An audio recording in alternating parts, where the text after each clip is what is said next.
Trolley की टक्कर से फॉर्च्यूनर कार हुई चकनाचूर। मेगा हाईवे पर दोपहर बाद ट्रोले एवं फॉर्च्यूनर कार की टक्कर से फॉर्च्यूनर कार चकनाचूर हो गई। जानकारी के अनुसार रत्नादेसर निवासी पृथ्वी सिंह अपनी फॉर्च्यूनर गाड़ी से अपने गांव रत्नादेसर जा रहे थे। मेगा हाईवे पर मंडेलिया फार्म हाउस के पास सुजानगढ़ की ओर से आ रहे ट्रोले ने फॉर्च्यूनर कार को टक्कर मार दी, जिससे फॉर्च्यूनर का अगला हिस्सा बुरी तरह क्षतिग्रस्त हो गया। कार में 2 छोटे बच्चे भी सवार थे।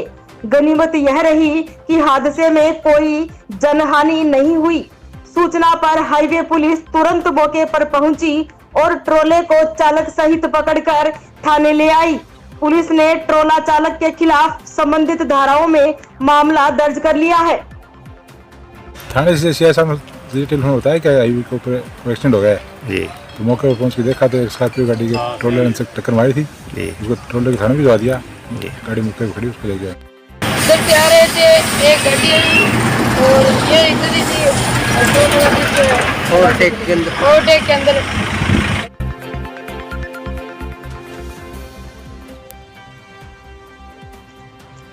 पूजा मार्केट में आगजनी की घटना के बाद गुरुवार को विधायक अभिनेश महर्षि पूजा मार्केट में पहुंचकर आग से हुए नुकसान का जायजा लेकर व्यापारियों से उक्त घटना की जानकारी ली।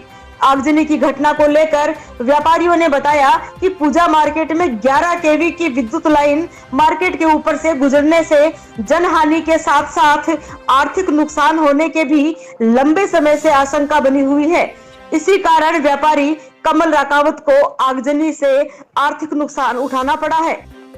मार्केट के व्यापारियों ने ऐसी घटनाओं की पुनरावृत्ति को रोकने के लिए विधायक महर्षि से उक्त विद्युत लाइन को भूमिगत डलवाने की मांग की है, जिस पर विधायक महर्षि ने विद्युत विभाग के सहायक अभियंता एवं कनिष्ठ अभियंता को मौके पर बुलाकर पूरे मार्केट की विद्युत लाइन का सर्वे करके भूमिगत डलवाने में लगने वाले खर्च का तखमीना बनाकर तुरंत विद्युत लाइन डलवाने के निर्देश दिए। और विधायक महर्षि ने विद्युत लाइन को भूमिगत डलवाने के लिए विधायक कोष से 11,40,000 की राशि स्वीकृत की है। विधायक महर्षि ने बताया कि उक्त विद्युत लाइन को भूमिगत डलवाने के लिए दिनांक 30 अगस्त 2022 को विद्युत विभाग से तखमीना बनाने के लिए पत्र दिया था, लेकिन विद्युत विभाग की लेट लतीफी एवं ढुलमुल रवैया के कारण आज व्यापारी वर्ग को आर्थिक नुकसान का सामना करना पड़ रहा है, जो कि काफी पीड़ादायक है एवं अफसोसजनक है। महर्षि ने कहा कि व्यापारी भाइयों के सुख दुख में हमेशा साथ खड़े रहने को लेकर संकल्पित हूं। इस तरह की पीड़ादायक स्थिति दोबारा ना हो, इसको लेकर विधायक कोष से राशि स्वीकृत की है, जिससे उक्त मार्केट की विद्युत लाइन को भूमिगत डलवाने का कार्य शीघ्र शुरू हो जाएगा। वहीं विधायक महर्षि ने गुरुवार को ही चूरू मुख्यालय पर जिला कलेक्टर की अध्यक्षता में आयोजित सतर्कता समिति की बैठक में पूजा मार्केट में आगजनी के शिकार हुए व्यापारी कमल राकावत को उचित मुआवजा देने की मांग की, जिस पर कलेक्टर ने नुकसान का सर्वे करवाकर उचित मुआवजा देने का आश्वासन दिया है। इस अवसर पर पालिका नेता प्रतिपक्ष लालचंद प्रजापति, पार्षद प्रतिनिधि शंभू लाटा, राजलदेसर के पूर्व पालिका अध्यक्ष गोपाल मारू, बाबूलाल प्रजापति, मुकेश सिंह लोहा, नंदलाल सुरोलिया, राकेश शर्मा, ओम महर्षि, भीवराज प्रजापति आदि मौजूद थे। मार्केट में पिछले दिनों आगजनी के कारण भारी नुकसान हुआ। कमल स्वामी जी की दुकान जलकर स्वाह हो गई। मैंने बिजली विभाग के अधिकारियों को बार बार आगाह किया था और ये कहा था कि ये तार जो है खुले तार है, ये खंभे झुके हुए हैं, कभी भी कोई बहुत बड़ा हादसा हो सकता है। तार आपस में टकरा जाते हैं, उससे उत्पन्न करंट के कारण शॉर्ट सर्किट हो गया और ये दुकान जल करके राख हो गई। मैंने बिजली विभाग के अधिकारियों को बार बार आगाह करने के बाद में भी उनके कान पर सुनी नहीं, लिहाजा ये बड़ा हादसा हुआ। उनको पहले मेरे कोटे से लाइन को अंडरग्राउंड कराने के लिए भी मैंने लिख करके दिया था, उसके ऊपर कोई कार्रवाई नहीं हुई। आज बिजली विभाग के अधिकारियों को व्यापारियों के सामने बुलाकर एईएन और जेईएन को उनको डांट भी लगाई है इस बात के लिए कि इतना बड़ा हादसा हो गया, जनहानि हो गई, और भी बड़ा हादसा हो सकता था। अब उन्होंने ये आश्वासन दिया है कि हम इसको जल्दी से जल्दी तुरंत प्रभाव से इसको लाइन को अंडरग्राउंड करा देंगे।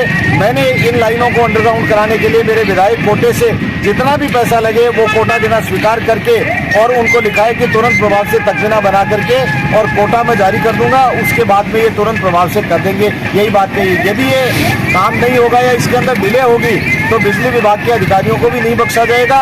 आने वाले समय के अंदर इस तरह की और कोई हादसा नहीं हो जाए, इस बात के लिए मैंने उनको कहा है।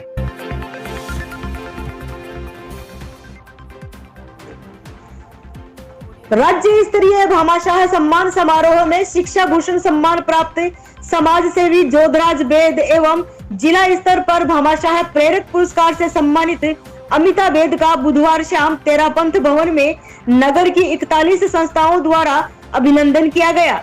विधायक महर्षि ने विकास को गतिमान बनाए रखने में भामाशाहों के योगदान की मुक्त कंठ से प्रशंसा करते हुए बेद परिवार द्वारा करवाए गए कार्यों को प्रेरणादायी बताया। उन्होंने कहा कि ऐसे भामाशाहों का अभिनंदन कर हम स्वयं गौरवान्वित होते हैं। पूर्व पालिका अध्यक्ष संतोष बाबू इंदौरिया ने भी सभी का आभार जताया। मुझे ऐसा लगा कि नहीं, रतनगढ़ के अंदर में जितने भी स्कूल्स हैं उसमें लोग गाछ के नीचे बैठ करके पढ़ते हैं, तो मेरे मन में ये भाव आया कि कम से कम मेरे पास कुछ है तो मैं सबसे पहले ये काम करूं कि इनको कम से कम रूम क्लासेस बनवा करके दें ताकि ये अपनी पढ़ाई अच्छी तरह से कर सके। और ये हमारा भविष्य है, ये आगे जाकर के यही आगे जाकर के भामाशाह बनेंगे। मुझे पूरा विश्वास है कि हमारे छात्र यदि आगे अच्छी तरह से पढ़ते हैं तो इनको कोई रोक नहीं सकता। ये भी हमारी तरह बिजनेसमैन बनेंगे और भामाशाह के रूप में आएंगे, तब हम उनका भी स्वागत करेंगे। मेरा ये मानना है कि हमारे रतनगढ़ डिस्ट्रिक्ट, सुरू डिस्ट्रिक्ट के अंदर में कई स्कूलें ऐसी है जिनका निर्माण करना बहुत जरूरी है, जिनके पास जगह नहीं है। हायर सेकेंडरी हो गई, फिर भी उनके पास जगह नहीं है। कोई इंग्लिश मीडियम हो गया, उसके पास कोई सुविधाएं नहीं है, किसी का पास कंप्यूटर नहीं है। तो मेरा ये मन करता है कि मैं रतनगढ़ का रहने वाला हूँ, मैं रतन की धरती में पैदा हुआ हूँ, तो मुझे कम से कम रतनगढ़ के गांव में या आसपास की जगहों में मेरे को उन्नति करनी चाहिए।